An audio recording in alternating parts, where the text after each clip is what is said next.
নমস্কার বন্ধুরা, আমার রান্না থেকে জানাই সবাইকে স্বাগত। এখন আমি বানাবো পকোড়া। তার জন্য নিয়ে নিয়েছি এখানে বাঁধাকপি কেটে কুচি কুচি করে। এর মধ্যে অন্যান্য উপকরণগুলো আমি এখন দিয়ে দিব।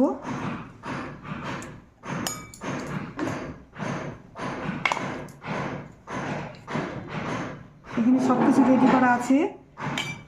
এখানে আছে পেঁয়াজ কোচানো, ধনে পাতা, আদা কুচি, লঙ্কা কুচি, আর এখানে আছে চালের গুঁড়ো, এখানে আছে বেসন, আর দিয়ে দেবো একটু কর্নফ্লাওয়ার। আমি এখন এর মধ্যে একে একে সব কিছু দিয়ে দেবো। দিয়ে দিলাম প্রথমে লবণ,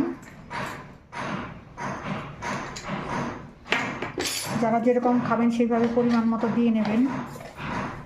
এখন দিয়ে দেবো হলুদ গুঁড়ো,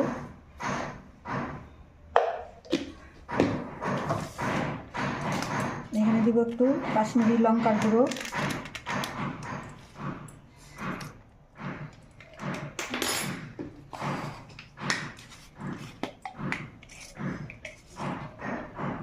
দিব একটু গোলমরিচের গুঁড়ো। এখানে দিয়ে দেবো কুচানো পেঁয়াজ, লঙ্কা কুচি, একটু ঝাল ঝাল হলে ভালো লাগবে খেতে। এখানে আছে আদা কুচানো, আর দিয়ে দেবো ধনে পাতা।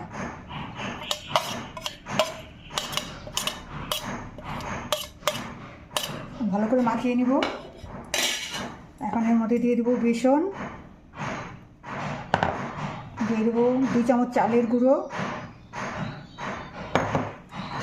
আর দিব 1 চামচ কর্নফ্লাওয়ার, যাতে মুচমুচে হয়।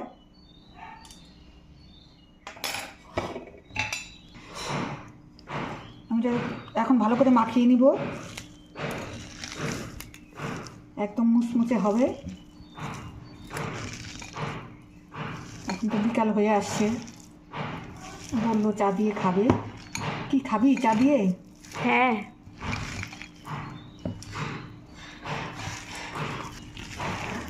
অনেক দিন হয়ে গেল তুমি এই বাঁধাকপির পকোড়াটা আমাদেরকে খাওয়াও না। আজকে ভালো হবে। এই জন্য তো আজকে বানাচ্ছি তোদের জন্য।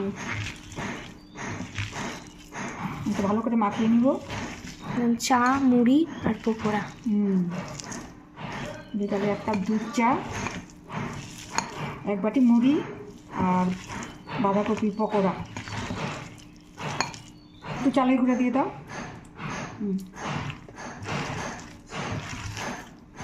আর একটুখানি বেসন দাও, আর একটুখানি বেসন দিয়ে দিই। হয়ে গেছে মাখানোটা। কড়াইতে তেল দিয়ে দেবো। কড়াইটা গরম হয়ে গেছে। সরষের তেলেই করবো? সরষের তেলে করবো।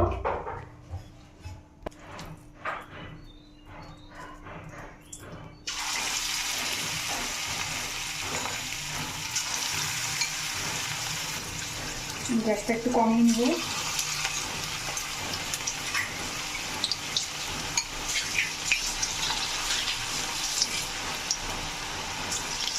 খেতে একদম অসাধারণ হবে চায়ের সাথে। এই দেখ, সেই সুন্দর হয়েছে না? হ্যাঁ, তো লোক যাচ্ছে এখনই। দাঁড়া, একটু গরম গরম দিব, এক্ষুনি দিব।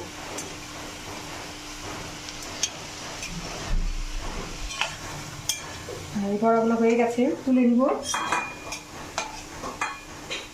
এখনই গরম গরম খেয়ে নিবে সবাই।